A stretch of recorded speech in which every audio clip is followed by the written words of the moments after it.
Hello, everyone. If you like what I'm doing here, please consider subscribing, liking, and commenting. It would really help the channel out quite a bit. Thank you very much.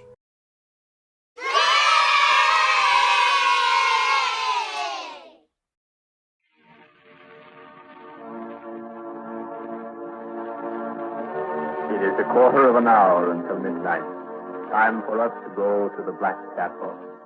Each Friday evening we come to this remote spot, a place of mystery and terror, where a gaunt-footed figure appears and sits at the keyboard of the ruined old organ, mumbling and gibbering his fantastic tales as his talon hands grip the crack.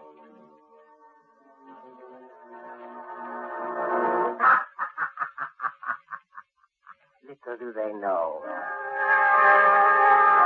Little does anyone know the facts about the Mahogany Coffin.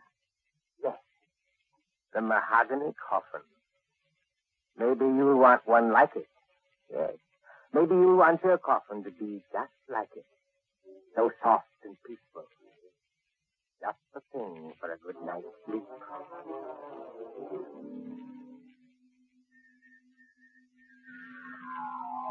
Listen. You hear the wind? It was just such a night when old Silas Digger died, with only the wind to mourn for him. Many of the town wits had great fun with Silas Digger's name, for that was what he did. He dug graves in a little cemetery on the edge of town. Silas was a good grave digger. The walls of the graves he dug were straight, and they never caved in while the funerals were going on. That's why the cemetery people had hired him, and not old Lou Higgins, the other applicant for the job. Silas was careful with his graves, but he was even more careful with his bed. Silas had worked in the graveyard so long, he wanted his bed to be more soft and comfortable than those many coffins he helped lower into the ground. So board by board, piece by piece, he built his bed, using only the finest of mahogany. Yes, heavy mahogany. It cost Silas the wages of many a grave digging just for the wood alone. But it was worth it. And it took Silas a long, long time to make his bed. He measured the boards of the foot and those of the head. They were the same length. He laid them across the frame of the bed and then joined them perfectly, completely covering the frame. The sideboards were built up high, so that when he was lying in the bed, he couldn't see out. Oh, now you're beginning to see, aren't you? Yes, Silas Digger's mahogany bed was to be his coffin. Silas was badly puzzled for a while. How could he fix his bed so that the foot and headboard would close down over him when he died? Then he worked it out. With his dying movement, he would touch a little spring, and foot and headboard would close down over him, and he would be in his coffin. But what about a grave big enough to hold the coffin? He must talk to the graveyard people on the morrow.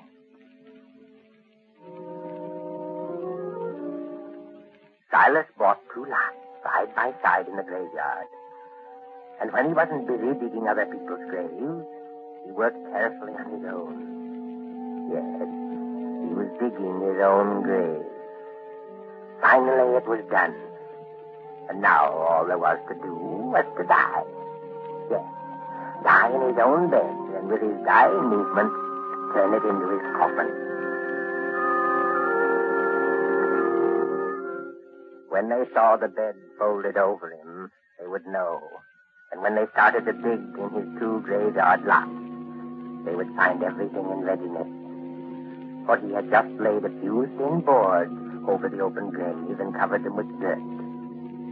But Silas didn't die. No, not yet. All these years, old Lou Higgins had hated Silas, hated him beyond reason. And all because Silas had gotten a job at the graveyard, and the cemetery people had told Lou that he could have the job if Silas ever wanted to quit. Lou decided finally that there was only one way to make Silas give up that job. Silas would have to die, and Lou would see to it that he did. Snooping continually in the graveyard, old Lou found out that Silas owned 2 lots and had already dug his own grave. Yes, and it was covered with only a few thin boards and a little dirt. He had an idea. Yes, Lou had an idea. He smiled as he thought about it. Silas was lonely, so he made friends with the wind that blew in the graveyard. That's why it mourned for him the night he died. Yes, the wind was his friend, and he told his friend about his coffin and his grave. But Silas Digger was getting very old. He was slow in his work. And it was long after dark. He was still lifting spade after spade of dirt from a pauper's grave. It was hard work, yes, very hard. And his old bones ached. His skinny legs shivered in the cold, and his teeth clicked as he asked his friend the wind about the darkness. Finally, he was through, and he slowly started home when he decided he would walk by his own grave. In the darkness, his friend the wind, in a playful mood, blew just a speck of dirt in his already watery eyes. He blinked and began to chide the wind for its prank. And then he heard old Lou's voice. Silas, over here. Help me. Help me. Silas was startled at that voice. What was Lou doing here in the graveyard? And what could be the matter with him? Silas started toward that voice. And before he knew it, he walked out onto his own grave. The thin board gave way, and with a shriek, down he crashed. When the cemetery people found him, he was quite dead. And his right hand was stretched out above his head, reaching for something. And there was a horrible look of determination upon his face, so horrible that the graveyard people turned away. Standing there with them was old Lou Higgins. Yes, the job was his now, and the first thing he had to do was to bury old Silas Digger.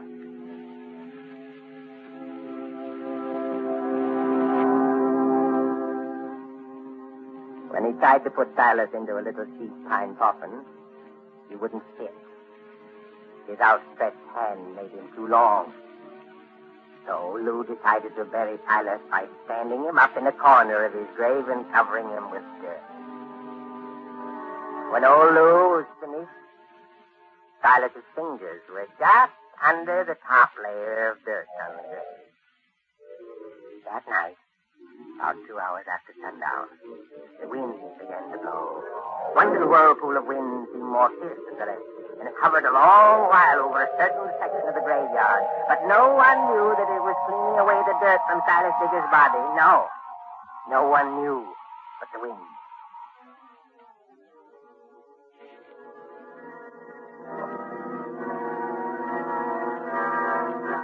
Old Lou Higgins had come to Silas Digger's house to live. He marveled at the bed. It was so beautiful, so soft, so peaceful. Not at all in keeping with any of the other furniture. He wondered about it, the rich mahogany panel, the deep sideboard. No, he wouldn't roll out of that bed. But then it was getting late and he had work to do tomorrow. It was going to be nice to sleep in such a splendid, comfortable bed. Yes, such a splendid bed. The covers were warm under old Lou's chin. Nice and warm. The wind outside was cold. It sounded angry as it swirled around the corners of the house. Then of a sudden it was quiet. There came a deadness of sound so complete that Lou could hear his own heart beating wildly in his withered breast. Paralyzing chill came over him. Icy fingers of fear searched through his brain. What was that?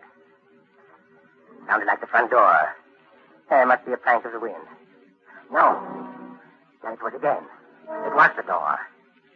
It was coming open. He could feel the wind as it surged through, anxious to get inside. After the wind whirled around the lonely house, it moaned in anger. It urged something on and on. And again the voice of the wind was silent. Yes, the old man heard them. Those were footsteps. Slow, heavy footsteps. They scraped across the floor. Then, after the law, and came the step. Then a crump. Now the steps came closer. A long, sickening scrape and a heavy crump. Something was coming to his bedroom door. Now no sound at all. The unearthly stillness that he could actually feel. His heart was pounding wildly, choking his throat. He couldn't breathe, he couldn't see. He could only wait and listen, his eyes straining out into the darkness. There was a sound. The doorknob was turning. Now the cat slid back in the lock. The old door squeaked slowly. Then came the wind. It squeezed through the tiny crack and rushed into the room. Old Lou could feel it angrily brush across his burning face. Now the door burst full wide with the angry wind to get in. And again, there came that silence. The wind was waiting. Old Lou Higgins, too, was waiting. There was nothing else but wait. He was conscious only that his pounding heart was choking back his screams. There it was again. Closer. The revolting scrape. Then the heavy crump. Another scraping sound. Closer now. Then the crump. The old man could see a form in the darkness. Black as spot in the blackness of the room. Something heavy was trying to climb over the side boards of the bed. There he felt it. It was cold and stiff and very awkward. He could see it now. Ghastly white. His cheek was dirt. One arm above his head. It was the corpse of Silas Digger. He found his voice as Silas fell across him. He screamed into the blackness. He screamed again and again as the dead body rolled across him. And then there was only the wind that sighed a deep, long sigh, though it was a final breath released after a job was done.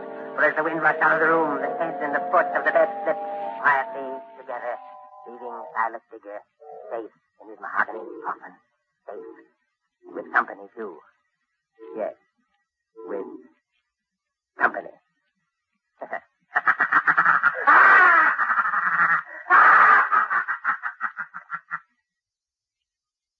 You think that's a funny story?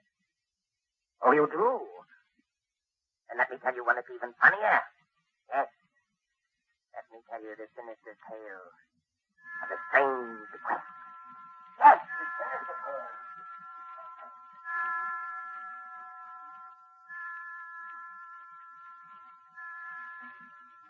It is almost midnight. Time for the voice of the Black Chapel to recede into the void from whence it came. Each Friday evening at a quarter of an hour before midnight, we come to this remote place, the Black Chapel, and listen to the hooded figure who sits at the keyboard of the ruined old organ, gibbering his fantastic tales as his talon hands grasp a cracked key. Listen next Friday evening for the sinister tale of the strange bequest. This is the Columbia Broadcast.